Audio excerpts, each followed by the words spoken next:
Dicen que en la repetición está el gusto y en Aire Libre por primera vez tenemos el placer de tener a una invitada nuevamente. Si antes, de hecho, en nuestro primer programa tuvimos a Katia Dawi, esta vez en Buenos Aires nuevamente hablamos de su libro Un nombre para tu isla. Un libro presentado en diferentes países de habla hispana, finalista de un premio muy importante, pero sobre todo un libro que es un verdadero placer leer. Acompáñenos en esta conversación con la gran Katia Adawi.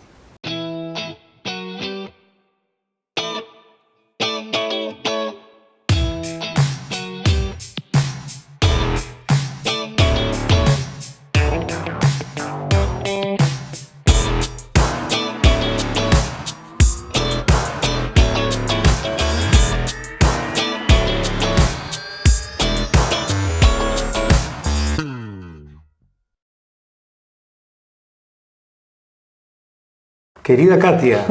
Querido Salvador. El primer programa que tuvimos en Aire Libre fue contigo y lo comenzamos también así. Querida Katia, querido Salvador.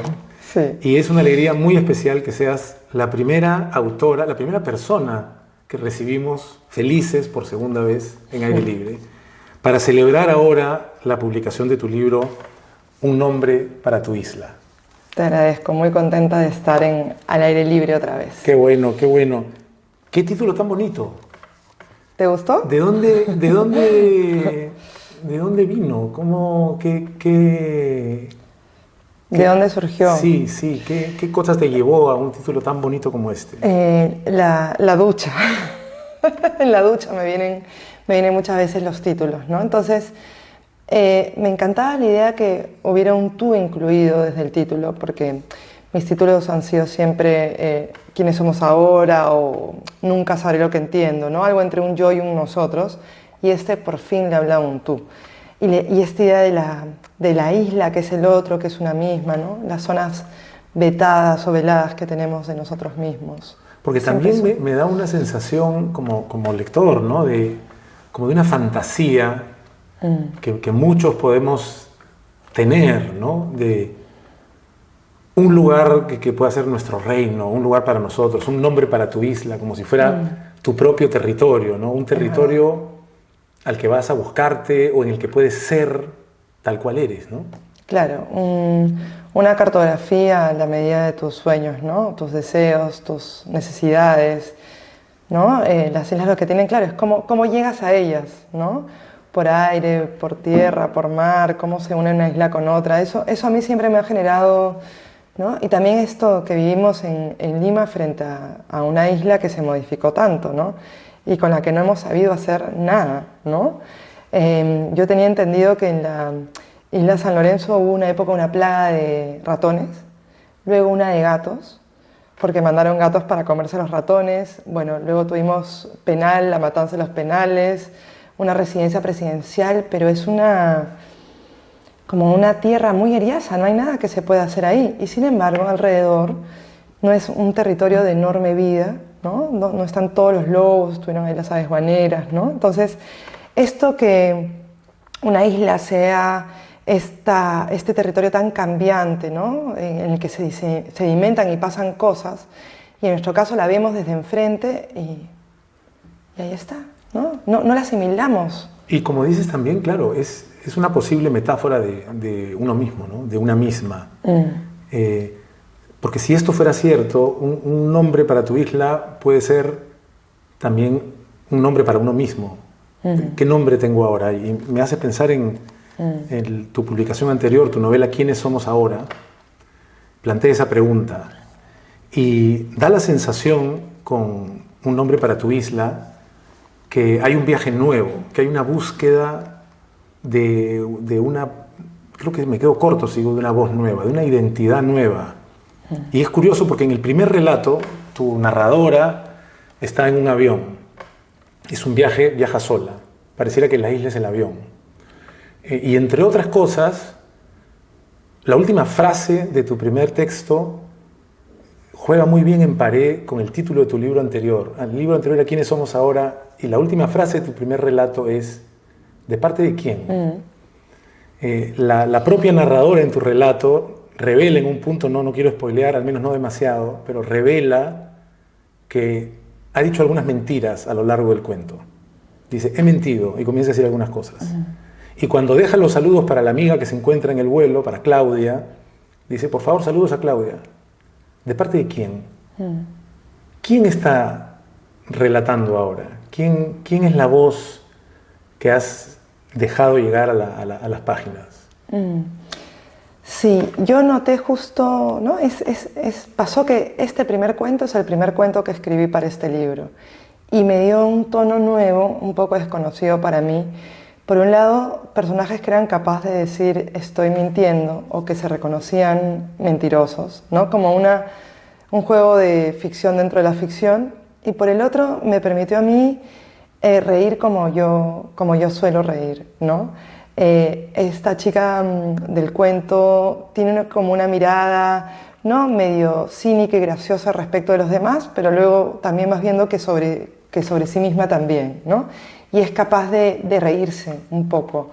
Y a mí me gustaba que este libro también marcara un cambio en mi escritura, que solo lo reconocí mientras iba escribiendo, no es algo que tuve preconcebido, que era reír más y quizás menos elíptico, ¿no? Se avanza igual por fragmentos, pero no es tan elíptico como los anteriores, me parece a mí. Pero no sé. Sí, creo, mencionabas, porque te acompañamos en la presentación de tu libro aquí en la Feria de Buenos Aires. Es verdad. Y mencionabas eso, ¿no? Hay, efectivamente, yo siento como una búsqueda que parece corresponder a un personaje que está en el aire, que es la voz narradora de tu primer relato, ¿no? Que por un lado dice, a partir de un punto, ojo que miento. Por otro lado, es verdad, no solo en este cuento, sobre todo hay uno en el que comparten tres amigas donde el sentido del humor realmente toma varios de los momentos y se siente también algo que aunque no estaba, yo creo que ausente en tus trabajos previos, ahora se siente como una libertad mayor, ¿no? Pero hay también algo que me ha parecido como una incursión en terrenos nuevos. No sé si una manera de decirlo te parezca que pueda ser que Katia Dawi hasta ahora orbitaba en su escritura sobre todo alrededor de la familia y ahora comienza a internarse en un territorio menos familiar en el doble sentido de la palabra, ¿no? Menos usual y menos alrededor de la familia. Sí, creo que sí, porque por un lado estoy probando cosas que no hice antes, como los falsos narradores o este despliegue humorístico que a mí me parece mucho más solidario, ¿no? Es como, la risa es solidaria, es contagiosa. Y por el otro lado, la sorpresa para mí misma que mis personajes supieran dialogar más. Eso me parece que es nuevo en mi escritura. Por un lado, mucho más diálogo, ¿no? Están conversando todo el tiempo y eso permite que vayan descubriendo cosas en el camino, ¿no? A medida que se conversa, así como ahorita, que tú me dices cosas que yo digo, ah, mira, vio algo que yo no. Siempre el otro nos ilumina un poco ese camino. Y es interesante porque he sentido eso yo también como lector, es como, ah, mira, Katia nos está entregando algo, se está distanciando, se está aventurando a territorios nuevos. Efectivamente están los diálogos, aunque no necesariamente, por ejemplo, en Isla Grande, que es el segundo relato, si en el primer relato aparece una viajera sola, en el segundo relato hay una pareja que también viaja, ¿no? Y de hecho, literalmente a una isla, y a pesar de que hay más diálogos, no necesariamente hay escucha, ¿no? Sí, es verdad, es otro problema. En ese relato. En ese relato, sí, es otro problema. Sí, porque pensaba, recogiendo lo que preguntaste antes, ¿no? Siempre quizás escribí más sobre la familia, ¿no? Vínculos madres, hijas, padres, hijos. Pero ahora quería la hermandad de los afectos cotidianos, ¿no? La familia elegida o la familia extendida, ¿no? Los vecinos, los amigos, también cierto vínculo con los animales, las mascotas. Bueno, me olvidé. Perdón. Mira, nos ha pasado en la conversación anterior también. Perdón, podemos retomar. Me olvidé. No, pero podemos retomar. Ya. Te decía que al menos en el segundo relato, en Isla Grande, a pesar de que hay más diálogos en el relato mismo, no necesariamente entre los protagonistas hay escucha, ¿no? Sí. quería dejar eso también en claro, ¿no? Que un problema con el eterno malentendido del vínculo amoroso, sea la relación que sea, es que el otro hable y tú ya tengas en tu cabeza lo que tú vas a responder y no haces silencio para que la pregunta del otro, el diálogo del otro, entre y se expanda en tu alma, ¿no? Entonces, yo quería que en ese cuento estuviera la gente un poco ya mortificada para que no fuera capaz de escucharse. Y el tema es que la atmósfera se va complicando, ¿no? Está lloviendo, ellos están así al aire libre. Los estafan. Los estafan, los destratan, ¿no? Los engañan. Y ellos no les costaba reponerse a esto que les va ocurriendo, pero porque ya venían mal previamente. Entonces, como si, ¿no? Hay formas del error en una pareja, ¿no? Tengamos un hijo, eso va a unirnos para siempre. O hagamos este viaje, pero el problema te persigue, a veces en otro idioma, pero el problema te persigue, ¿no? Es muy interesante en ese cuento cómo rodeas a esta pareja, que creo que ahora mientras hablamos pienso, efectivamente, no solo no se escuchan, sino que a la hora de la hora tampoco quieren ver, ¿no? Apenas están llegando, es muy curioso, el cuento comienza con la lectura de un tapete que dice mi casa es mi casa, o tu casa es tu casa, algo así, ¿no? Algo muy posesivo, y una de las primeras cosas que dice uno de los integrantes de la pareja es ¿por qué estoy aquí? No quería venir aquí. ¿Qué hago acá? ¿Qué hago acá? Si yo quería ir al bosque, ¿no? ¿Qué hago en la playa? ¿Por qué estoy en la playa? Y luego los estafan usando la tarjeta de crédito que van a comprar agua de coco, creo, un refresco de coco, y luego les llueve y tienen que abandonar la playa, y luego el lugar no es... Y no parecen casi darse cuenta de que eso no da para más. También me ha parecido una novedad muy interesante.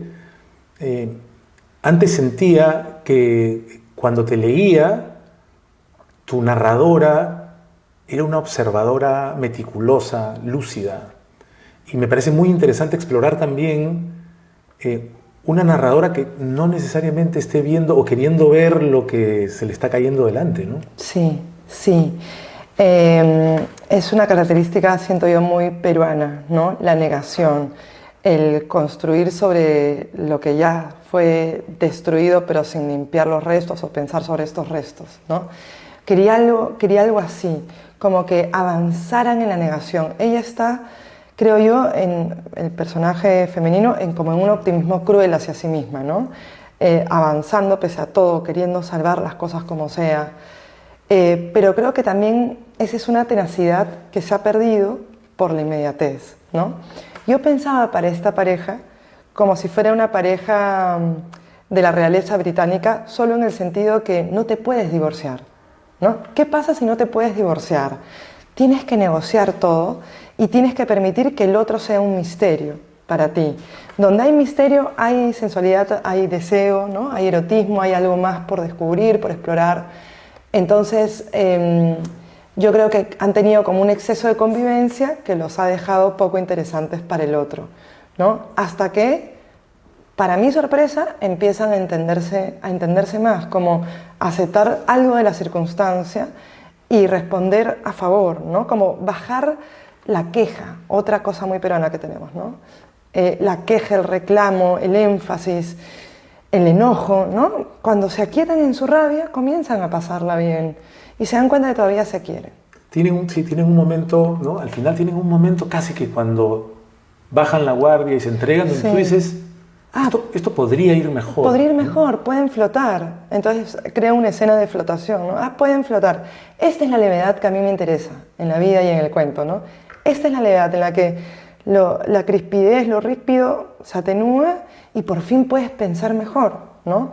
Por eso la narradora, como tú dices, creo que también va entendiendo lo que va ocurriendo, ¿no? Algo de ese mundo se va quietando y va respondiendo mejor ese mundo. El hombre de la pareja en un momento dice, es curioso porque él manifiesta cosas que no parece asumir del todo. Como dicen en Argentina, ¿no? No se hace cargo incluso de lo que ya está verbalizando. Comienza el cuento diciendo, ¿qué estoy haciendo acá? Yo no quería venir, yo quería ir a la montaña, no quería venir a la playa. Y en otro momento dice algo así como, no aguanto más, no quiero estar acá, no quiero ser un turista. Pero da la impresión de que el turismo no lo está practicando solamente en esa isla, sino que quizás está de turista en su vida y no termina de vivirla, ¿no? Sí, yo también sentía eso, que ese reclamo no era... Él ahí mismo está siendo un turista, ¿no? Se está quejando de eso que es, pero también es como estar por arriba de las cosas, ¿no? No, todo es así, pasajero, inmediato, transitorio, no me puedo instalar, ¿no? Como que su alma no termina de instalarse, de llegar al cuerpo al mismo momento que el cuerpo. Si en el primer relato una mujer viaja sola, en el segundo una pareja más bien va a una isla, en el tercero 3 amigas se van de fin de semana a un lugar particular a buscar una casa flotante, otra especie de isla, de hecho, tienen que llegar incluso en una embarcación, ¿no? Y el título de ese tercer relato es Camalotes. ¿Qué son los camalotes? Porque yo no había escuchado la palabra, yo pensaba, son unos animales. Mira, cuando yo la escuché la primera vez, me trajo mucha ternura porque me acordé de nuestra palabra camarotes, ¿no? Pero me preguntaba si tenía algo que ver, pero no, son esta especie de algas, que en el Perú también hay, pero no sé en qué zona, mentiría, pero que una es muy linda de ver porque arma así como un cuerpo verde flotante, pero si vienen un montón, es una plaga peligrosa que incluso puede detener el motor de una embarcación, ¿no? Entonces, aparte asfixian toda vida porque lo copan todo, ¿no? Me pareció un nombre muy, muy simbólico para ese cuento. No miré el significado cuando leí el título, pero cuando dije, hay unos camalotes y unos ojos que brillan, porque también luego investigué un poquito y resulta que hay animales que a veces flotan en los camalotes. Claro, porque ¿no? van viajando. Y también son una especie de archipiélago o conjunto de islas que van juntas, ¿no? Como estas amigas. Y si en el cuento anterior lo que teníamos era una pareja que quizá no ha terminado de aceptar que las cosas no van bien, aquí nos reencontramos otra vez fuera del territorio familiar, o en todo caso, como dirías tú, de la familia elegida, con 3 mujeres que se adoran, que se quieren, que se conocen de toda la vida, ¿no? Es como un refrescante elogio a la amistad, o si hay que ser más preciso, a la amistad femenina, ¿no? A la amistad entre mujeres. Sí, yo lo vi así tal cual. Yo quería hacerle un homenaje a mis amigas, tomar lo más gracioso de cada una, sus formas de ver la vida, ¿no? De acompañarse en la maternidad, ¿no? Y al mismo tiempo de no tomarse tan en serio, como desprejuiciándose de sí mismas, haciendo lo que pueden, ¿no? Son muy conscientes que hacen lo que pueden. Y además, este cuento está basado un poquito en una experiencia real de ellas, que las 3 se conocieron trabajando en una empresa de telefonía, ¿no? Y trabajan 10 años de practicantes, ¿te imaginas? Entonces era la época de las llamadas por cobrar y las llamaban los presos, ¿no? Y van creando una especie de raro teléfono malogrado con ellos porque llaman a decir obscenidades, pero hay otros que se contienen y con los que pueden entablar una conversación. Entonces nunca piden por sus familias, piden hablar con ellas y estas locas acaban visitando a uno, ¿no? Al que no fue un maltratador o un abusivo o un acosador, ¿no? Más o menos. Y lo van a ver un domingo, ¿no? Entonces yo les había escuchado estos como a los 19, 20 años y me había quedado rondando, ¿no? Lo que el teléfono de línea aún nos permitía, ¿no? Por eso en mis cuentos hay poca tecnología, hay como una cosa más anacrónica, ¿no? Pero así nacen ellas. Sí, y es algo que me pareció muy interesante del primer relato, en el que ella va sola en el avión, pero se encuentra con esta amiga que recuerda que trabajaban en un bar y que ella la contrata, le dice, necesitamos, si no me estoy equivocando, presencias, que es chicas que parezcan clientes, porque si ya en el bar hay chicas guapas que parecen clientes, los hombres que van al bar se quedan más rato, consumen más. Era la estrategia detrás, según cuenta el relato, ¿no? Y aquí hay otra suerte de presencia femenina para estos hombres que llaman desde una cárcel, no están simulando ser operadoras, lo son, pero están simulando ser una mujer que los escucha, o lo están siendo en realidad. Hay algo, no tienen ningún vínculo real, y sin embargo les ofrecen una escucha que estos hombres presos añoran, ¿no? Claro. Y yo creo que en algún punto también una escucha incluso más materna que erótica, te diría, ¿no? Como ser escuchados, ¿no? Ah, alguien que nos va a escuchar. Y mis amigas siempre decían, pero fíjate, decían porque son de acá, que cuando un hombre les contestaba, ellos colgaban el teléfono. O sea, como sabiendo también que quienes iban a escuchar y a no burlarse quizás eran mujeres, ¿no? No sé más allá de estos vínculos y seguro algo hubo medio perverso ahí también, pero cuando fue posible conversar también se conversó. ¿Y tu prima cómo está? O sea, ellas lo hacían y me parecía, bueno, digo, por algo son mis amigas, ¿no? Gente empática, acogedora, ¿no? Y ellas en el cuento son acogedoras, en el sentido de agarrar, de sostener a la otra. Están en una casa flotante idealizada además, y que se va moviendo y que las va mareando, y sin embargo ese mareo les trae a todas una lucidez y un entendimiento y una sabiduría y un recuerdo del que pueden conversar y aliviarse, ¿no? Y es verdad, porque en el cuento dices esta especie de chasco de vamos a ir el fin de semana a una casa flotante, antes de embarcar para llegar ven una especie de embarcadero con unos botes carísimos y resulta que el lugar no es tan bonito. Un poco como en el segundo relato, en Isla Grande, donde un amigo a esta pareja les recomendó ir a esta isla, no perderse, lo que él había ido con una novia, que había ido con una hija, y que era un lugar inolvidable, que no resulta ser eso, ¿no? ¿Cuánto crees que hay de fantasía en aquellas cosas que idealizamos? Es como, mi vida sería genial, si es que mi vida sería perfecta, si tuviera este otro trabajo, si viviera en esta otra ciudad, si tuviera esta otra relación, si tuviera otro puesto, sí. Porque hay algo, y es curioso, en la relación de pareja todo hace ruido. Estas tres amigas son capaces de pasarlo bien a pesar de que el lugar está debajo de sus expectativas, ¿no? Mira, algo que me dijo Magali Echevarne en la presentación de este libro hace un ratito fue que le gustaba que siempre yo decía en qué trabajaban los personajes. Y me doy cuenta, hay algo que todos son de clase media, ¿no? Profesores, pero que quizás antes trabajaron en un bar o en la bicicleta haciendo algo, ¿no? Bueno, y también lo asocio a que en uno de mis primeros libros, en una novela Nunca sabré lo que entiendo, mi protagonista dice, todos los hubiera nacen muertos, ¿no? Y hay todos estos memes de expectativa versus realidad. Bueno, la vida nos indica cada segundo que las cosas no son como uno las esperaba, ¿no? Que hay que tener cierto margen de frustración, de placa de amortiguamiento que nos permita responder porosamente a los cambios inesperados, ¿no? Que llueve, que deje llover, que hago si no tengo paraguas, como ir buscando techo y restinga, ¿no? Pero hay gente que no sabe, que no sabe autorrefugiarse, ¿no? O que no sabe preservarse. Entonces, yo asocio la escritura a la preservación, en el sentido en que quiero que mis personajes encuentren su propio techo, ¿no? Como que les aparezca un paraguas imaginario y que ese paraguas sea el lenguaje siempre, ¿no? Que puedan discutir, que puedan razonar, que puedan tratar bien al otro. No me gusta la gente que se esté maltratando, pero ni en la vida me es soportable, ¿no? Entonces, como gente capaz de herir, pero al mismo tiempo de no querer hacer el mayor daño posible, algo así. Entonces, como atenuar la expectativa. Creo que un gesto adulto, porque es muy infantil la expectativa si lo pensamos bien, ¿no?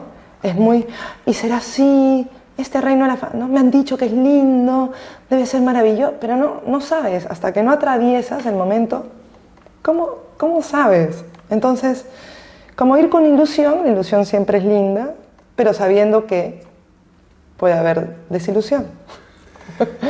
Y ahora, en este viaje que he sentido que es, conversábamos un poquito antes de comenzar propiamente el programa, siento que los relatos que componen este libro son como canciones que verdaderamente componen un álbum. Puede haber diferencias entre ellas, la voz narradora no es siempre la misma, y sin embargo hay un hilo. Yo he tenido esta sensación de viaje, de hecho comienza con un vuelo, con un viaje, luego continúa, llegaron a una isla, ahora son una pareja, ahora están en otro lugar, pero si lo de la pareja venía mal, la amistad está bien. y de pronto algo pasa. Si Katia Dawi estaba apartándose un poco del terreno familiar, de los libros más recientes, de pronto la aventura todavía va más allá. Y vamos a un cuento que me encantó, que se llama Un niño, donde la propia realidad comienza a enrarecerse y donde quería yo leer la primera frase que me encantó de este relato, que dice: nadie lo rodeaba, ni lo observaba de cerca o de lejos, lo vigilaba desde una toalla, nadie para gritarle te me quedas en la orilla o para felicitarle las torres. Arrodillado hacía un castillo en la arena y la sombra de su cuerpo lo cubría como una enorme nube. Cavaba sin alzar la vista ni distraerse. La isla, en cualquier caso, en este cuento, es el castillo de arena, el reino sobre el cual su propia sombra incluso produce un clima, ¿no?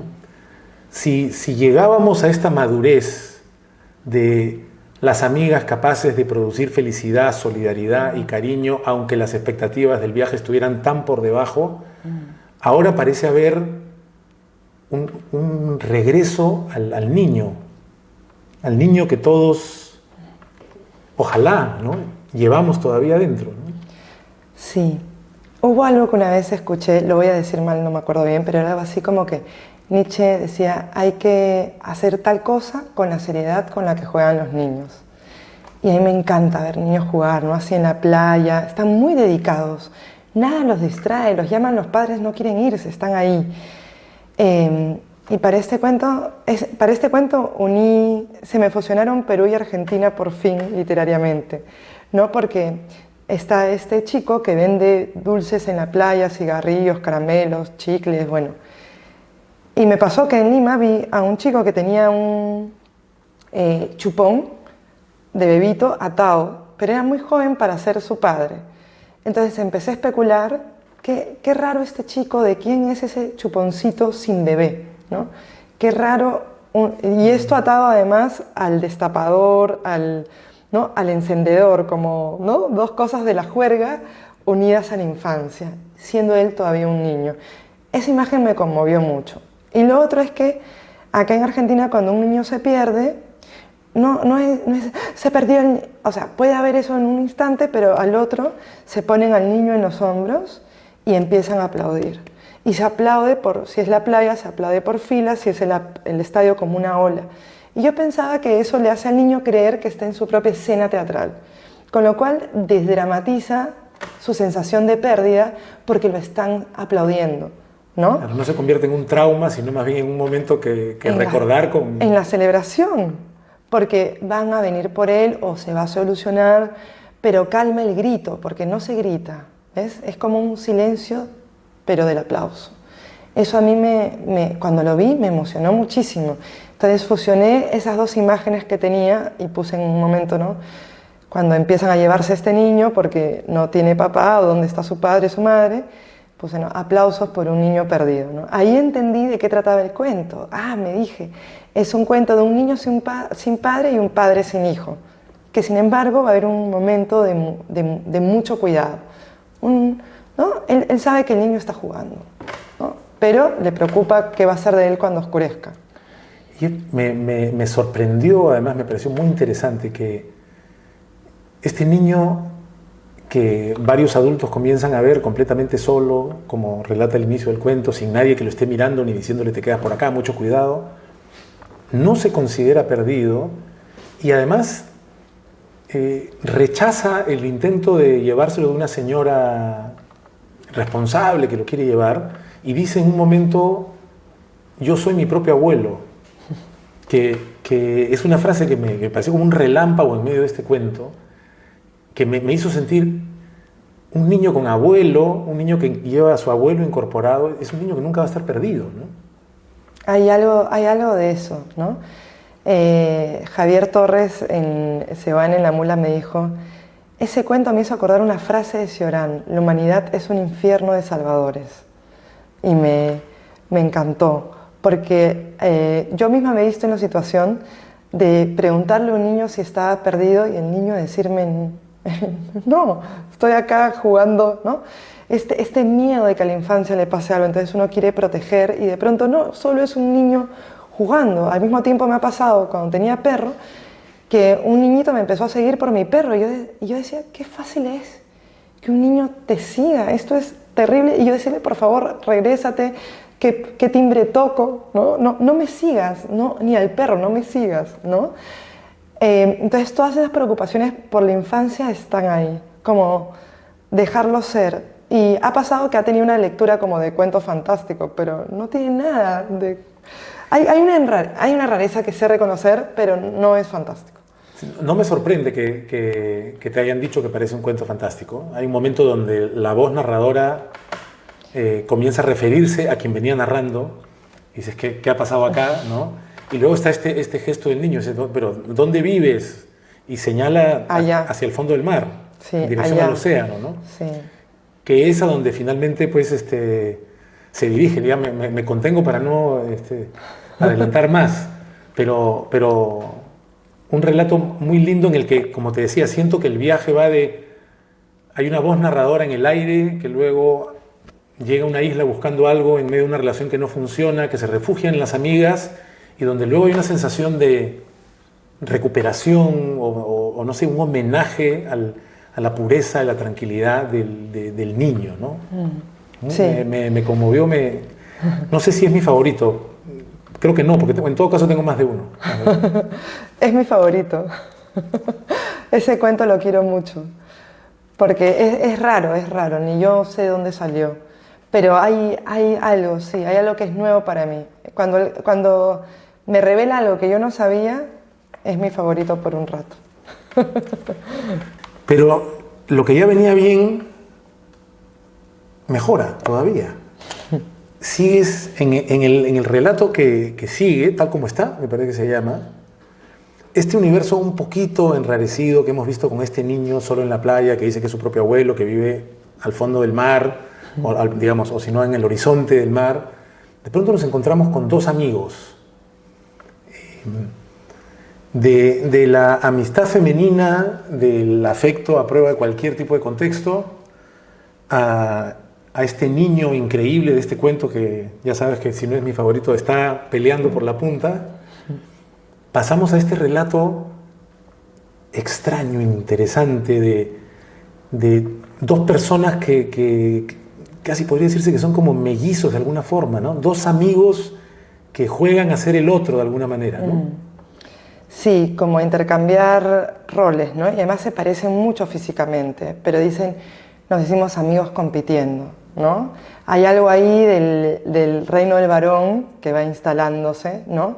Sin embargo, se quieren, se cuidan, se alientan, pero hay como una competencia laboral, los dos son abogados, uno siente que en el Estado todavía se puede hacer algo pero no sabe qué, el otro ya se pasó al sector privado donde va a ganar más dinero, pero está metido en algo ese amigo, el que está en el sector privado, está metido en algo y eso empieza a preocuparlos, digamos, a interrumpir sus almuerzos, se juntan los martes para almorzar. Sí, es bien curioso esto que dices, es un contraste con lo que hemos visto en la amistad entre las mujeres. De las chicas, sí. Esta amistad, aunque claramente valiosa, está atravesada por un lado, por un impulso competitivo, que lo declaran, competimos, nos hicimos amigos compitiendo, y por otro lado, con esta especie de, yo no sé si es una imitación o un parecido natural, original, al que se le suma este juego de parecerse y competir, ¿no? Sí, y además de decir, eres tú, no, es él, ¿no? Como de jugar a que son el otro, en las fiestas, en los encuentros, y dicen también, alargábamos el malentendido lo más que se podía, ¿no? Es este tarado, es este, se van diciendo, ¿no? Y hay algo que me llamó, dos cosas que me han llamado la atención que me parecen muy interesantes. Por un lado, en el cuento de las amigas, si bien ellas cuando trabajaban en esta empresa de telefonía como operadoras, a veces escuchaban a presidiarios que llamaban, a veces para coquetear o a veces para desahogarse sexualmente, hay una revelación de una amiga a otra hacia el final de algo que hacía su padre. No adelanto más por ahora, pero entre estos dos hay uno que oculta algo y que es claramente un buen abogado, un buen profesional, un buen ciudadano que en un momento evita que un policía municipal le quite a un vendedor ambulante los aviones que vende y, sobre todo, quizá, al menos da la impresión, un gran padre, ¿no? Un hombre muy preocupado por su hijo. Esto es una especie también de tema que siento como una novedad leyéndote, ¿no? Sí, y sin embargo también capaz de caer en un acto oscuro, ¿no? Como turbio. Turbio, claro, como solemos ver a veces en las noticias en nuestro país, ¿no? Ah, pero mira, no era el narco del que el mundo sospechaba, era alguien entrañable y que ha cometido un error, ¿no? En la vida. Y eso me fascinó ir por ahí. Yo no había escrito sobre algo así antes, ¿no? Yo sé qué ha hecho, pero digo, cuando imaginé este personaje, sé qué ha hecho y sé qué iba a pasar con él, ¿no? No lo reveló nunca por una cosa de sostener cierto misterio o que cada quien especule lo que ha podido hacer, pero me parecía que cumplía como su papel de persona que conocía su lugar en este mundo hasta que deja de conocerlo. Y es cuando entra el miedo, ¿no? Y el miedo lo hace tomar malas decisiones. Porque me parece muy, muy curioso cómo estos gemelos, yo encuentro que es una especie de segunda aparición de gemelos. En el cuento del niño yo tengo esta sensación de gemelos entre el vendedor jovencito y el niño. Sí. ¿No? Ahí camina sobre sus huellas un par de veces, ¿no? Sí. Incluyendo cuando éstas se internan en el agua, ¿no? Sí. Entonces me da una sensación y por eso es que no me sorprende que alguien te diga parece un cuento que se aparta de la realidad, un cuento medio fantástico, porque creo que despierta eso en la imaginación del lector. Y aquí están estos dos amigos cercanos, tan cercanos aparentemente como dos hombres pueden ser cercanos como amigos, casi mellizos y parecidos, de la misma profesión, pero uno es más exitoso, aparentemente incluso más perfecto, y el otro, que parece bastante tranquilo y más moderado en sus propias expectativas de éxito en la vida, tiene un tema con la ira. Es verdad, me había olvidado de la ira, yo también. Tiene un tema con la ira y me llama la atención porque al que le termina yendo mejor, digamos, es al que es capaz de dejar salir la ira, ¿no? Sí, sí, ¿qué puedo decir? Totalmente, tienes razón, sí. Me llamó la atención porque el otro, el que parece tener un esfuerzo inmenso por hacerle check a cada una de las cosas que se esperan de él. Es verdad. Como dices tú, nos preguntamos como lectores todo el tiempo, pero ¿en qué está metido que tiene consecuencias terribles en un punto? Mientras que el otro, del que no sabemos cuál es el origen, ¿no? de esa ira, aparentemente tiene, pues no sé si decir un equilibrio, pero le termina yendo mejor que al otro sin ninguna duda, ¿no? Sí, dice, ¿no? Como una herida de electrocución, ¿no? Es que a mí me interesa esto de la herida de electrocución porque cauteriza al mismo tiempo, ¿no? Supura y cauteriza al mismo tiempo. Se enciende y se apaga sola, ¿no? Y algo así pasa con la ira. Si tú no dejas salir la ira te supura, ¿no? Te come por dentro, te destruye. Sí, creo que puede ser no he estado yo cerca de la ira, sino de otra sensación que se le parece, pero sin la violencia que la acompaña, que es la rabia, ¿no? La rabia. A mí me parece como el más adulto de los sentimientos, en el sentido en que te protege de volver a pasar por ese lugar, ¿no? Te defiende de ti mismo. Entonces, ese comienzo también es un raro comienzo para mi escritura, en el sentido en que hace como un manifiesto de cómo es la rabia, ¿no? Romper la foto de la esposa, comérsela, tirar el pavo, ¿no? En España no entiende, ¿cómo que tira el pavo por la ventana? No, literalmente ha tirado el pavo por la ventana, ¿no? Y se clava. Y sí, eso, ¿no? Al que quizás en la vida sea así también, si podemos sacar la rabia sin causando el mínimo daño al radio alrededor, quizás, ¿no? Quizás nos vaya mejor. Sí, he tenido la sensación de que hay cierta comunicación emocional entre relatos. el relato de Isla Grande, que tiene esta pareja en la cual claramente es ella la que está tratando de que las cosas vayan mejor a pesar de la poca paciencia y de la molestia que arrastra, pero ella acompaña, en un momento amenaza con irse rápidamente, que apenas comienza el relato, pero luego como que le pone ganas. Sí. En el siguiente relato, cuando están las amigas en este lugar flotante, solamente al final regresa el dueño, el que les ha alquilado el espacio, y pretende entrar a organizar la casa antes de que se acabe el turno de ellas. Y es como si la rabia que hubiera podido acumular la mujer narradora de la primera pareja se expresara en la rabia de la narradora del siguiente relato, pateando el remo de el dueño que quiere llegar y sacarlas de la casa antes que les toque, ¿no? Y luego también encuentro que puede haber, que esta ira que vemos acá puede ser la manifestación de algo reprimido en la historia de relatos previos, que podría ser incluso la ira de ese mismo niño, ¿no? Pablo, que dice que es su propio abuelo, que no quiere que le digan a dónde tiene que ir, que no quiere que digan que lo han encontrado. No digo que sea así, pero sin embargo hay como un viaje que uno leyendo los relatos uno tras otro siente que hay hilos emocionales que conectan, ¿no? Sí. Aunque los personajes no sean los mismos. Sí, lo dices y lo veo, pero lo veo como una marca de escritura, ¿no? En Aquel Iceberg también hay unos amigos que se van a Ticlio, disparan porque están aburridos y uno de ellos como que termina fugándose en el auto porque ha odiado que disparen solo porque están aburridos y quizás han matado a una señora.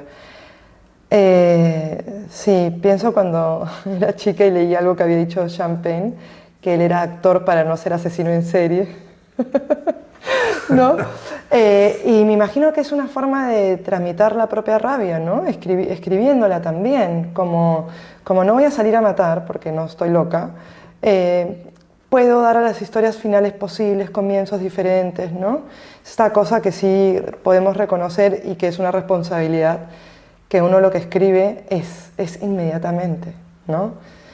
Así empezó mi ira, ¡pum! Eso es, ¿no? Entonces, yo trato de explorar como una gama de emociones cuando escribo y que quizás en la vida no las puedo explorar tanto como quisiera o me tengo que llamar a la contención, ¿no? Pero ese lado mío que no reprimo, digamos, el lado hiperjuguetón o ¿no? Anoche que volví con unos panchos, ¿no? Unos hot dogs, unas salchichas a casa, o sea, en medio de la lluvia, ¿no? Ese lado de mí que sale del orden y del rigor, entiende también que la vida es así, que todo es rápido y que pasan cosas y que hay que estar disponible y tener una buena disposición para el cambio, ¿no? Entonces, creo que mi terquedad sí se ve reflejada en la terquedad de mis personajes, ¿no? Como van a ir hasta el fondo de las cosas, van a ir hasta el final porque hay que ir hasta el final, ¿no? Pueden improvisar en el medio, pero se acuerdan de su ira, se acuerdan de lo que hay que hacer, para qué han viajado, por qué, con quién, como algo de... Otra cosa, de nuevo, me parece adulto quedarte hasta el final, ¿no? Como saber estar en la situación y ver qué pasa, ¿no? Si no, quizás te la pierdes. ¡Ay, llueve, no voy al cine! Hiciera un peliculón, ¿no? Entonces, algo como de acompañar el clima de afuera con el clima de adentro. Este viaje, que ha sido para mí como lector pasar por las páginas de Un hombre para tu isla, como decía, comienza con esta mujer que viaja sola, luego la pareja que llega a una isla, este trío de amigas, luego el descubrimiento de este niño, como que volvemos al número 1, pasamos al número 2 otra vez, con estos dos amigos mellizos simbióticos, y de pronto regresamos a un terreno familiar en tu literatura. Familiar porque lo has visitado y familiar porque tiene que ver con la familia. Entonces regresa la madre, aparece un medio hermano y aparecen en momentos muy lindos, ¿no? Como una niña que recuerda como si fuera un depósito de energía sanadora y que te puede acompañar el resto de tu vida, la experiencia de que su hermano mayor le enseñara a dibujar.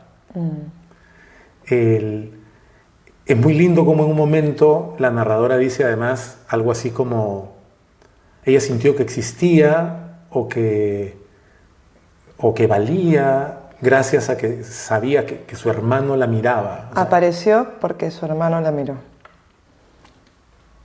Es otra aparición de la que hablamos ahora, ¿no? No son las presencias del primer relato, falsas clientes, no son las operadoras que, aunque ayuden a unos hombres a sentirse escuchados o acompañados, están a la distancia y no tienen ninguna relación verdadera con ellas, sino que es lindo como lo has dicho, que tal como aparece ahí, que aparece porque alguien que la ama la ve, en este caso su hermano, ¿no?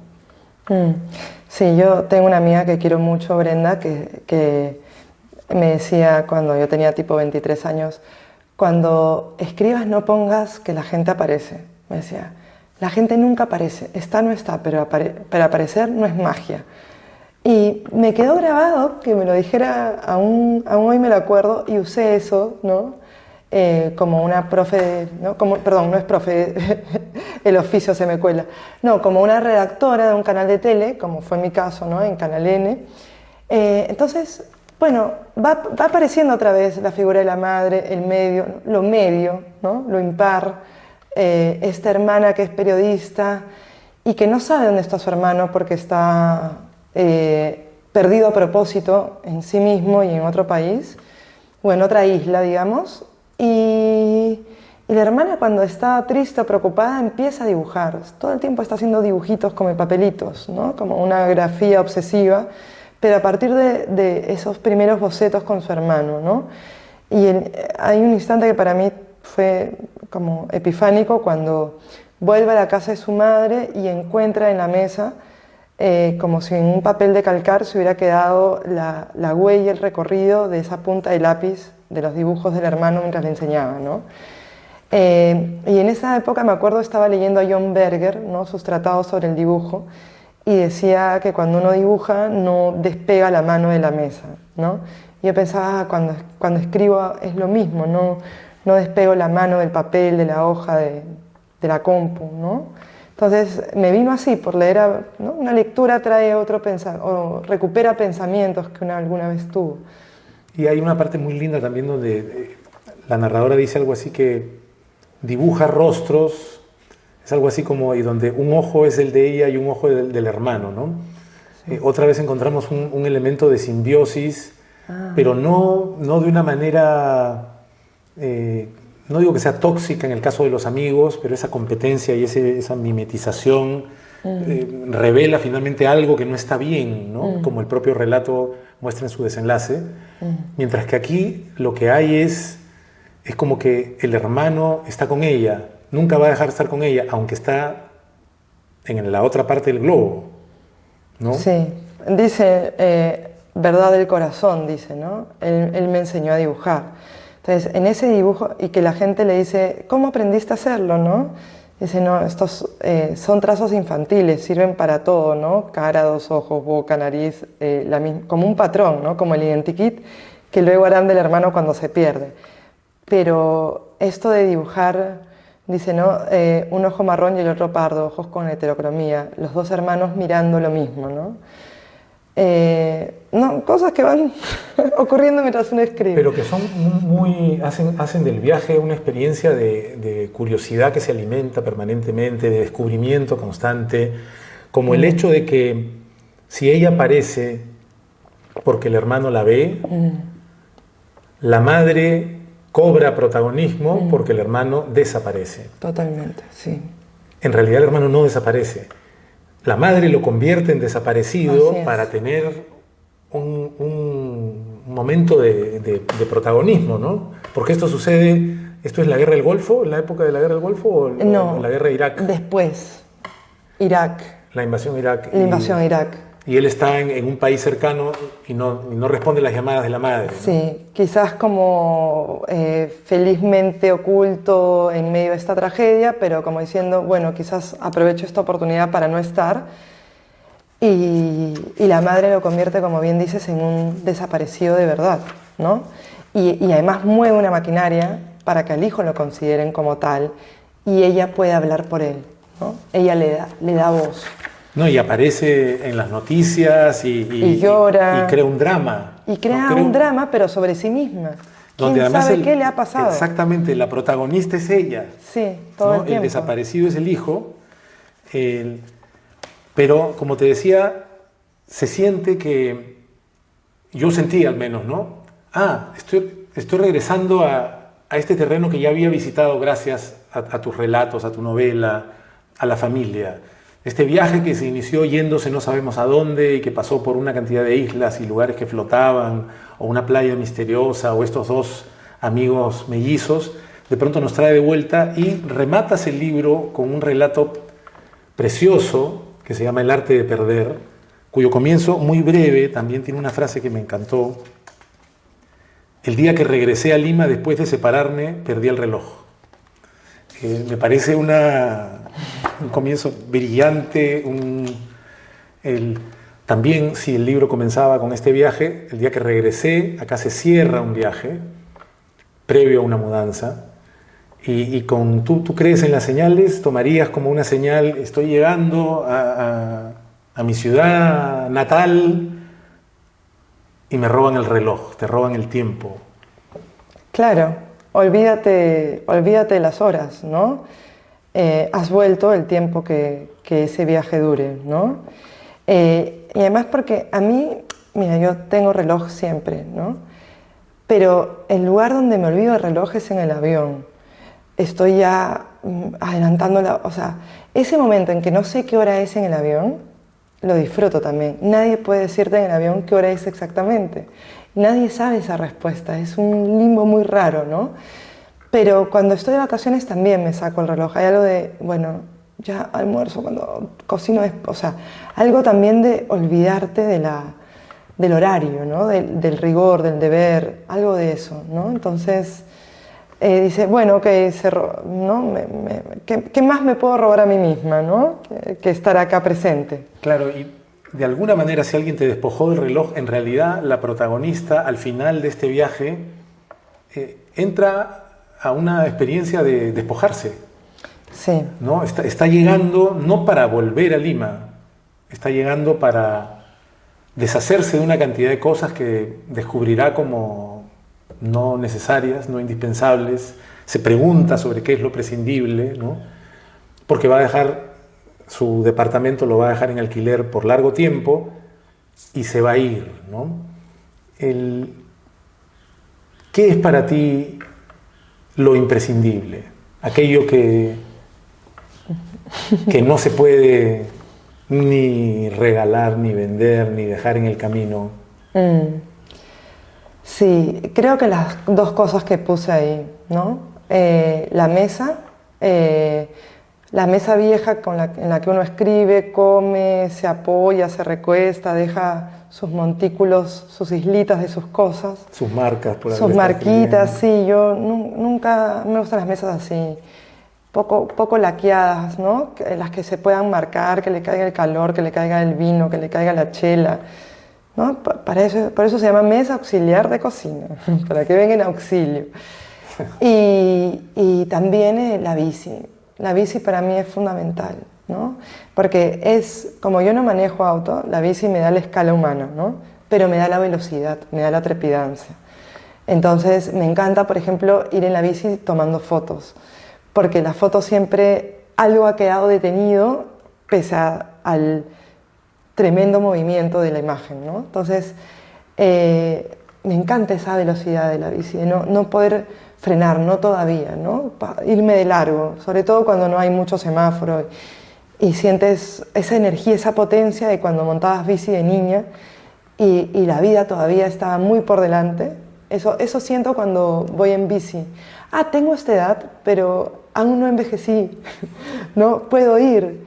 Y eso me da la mesa también. Como, mira, aún vienen amigos a cenar, ¿no? Y en otro cuento también, en Camalotes, la amiga que narra dice, ¿no? Me llevo mi cuchillo, me llevo mi olla, ¿no? Mis amigas, y estas cosas son las que más quiero, ¿no? Ellas son imprescindibles para mí. Y eso, ¿no? Y los amigos. Hay un momento en Camalote precisamente donde o sea, se hace un brindis, ¿no? Y por las amigas dice, ustedes son mi familia, ¿no? Entonces, me ha fascinado leer tu libro, ya me había pasado contigo, así que no es primera vez que me fascina leerte. Celebro que no solo que lo hayas publicado, sino que lo hayas presentado en tantos países, que haya sido tan bien recibido, que haya sido finalista de un premio muy relevante. Y celebro también que, como tu personaje, cuides aquellos objetos que nos hacen viajar, como una bicicleta o como la mesa, donde puedes recibir amigos o también escribir los textos que escribes. Antes de esta mudanza, uno siente, terminando de leer Un nombre para tu isla, que así como la protagonista del último relato, cierras el libro y la vida puede comenzar de nuevo, ¿no? Esta persona ha llegado, ha regalado una cantidad de cosas, ha guardado otras, ha vendido algunas. Sus objetos más preciados, finalmente la bicicleta y la mesa, los vende y luego dice, no, perdón, no los puedo vender, cuídamelo, ya volveré. Me parece, estoy muy agradecido de que hayas vuelto a Aire Libre, que hayas vuelto a publicar. Celebro de verdad tu trabajo una vez más, el merecidísimo ascenso de tu carrera, y quiero invitar a todas las personas que ven Aire Libre a que no se vayan a perder tu trabajo en general, muy en particular tu más reciente libro, Un nombre para tu isla. Ay, y que no haya segunda sin tercera, querida Katia. Muchísimas gracias, Muchas Salvador. Gracias a ti. Un placer y un saludo enorme para todo el equipo de 2 que son ustedes. Muchas gracias, de tres. Gracias. Perdón, me olvidé.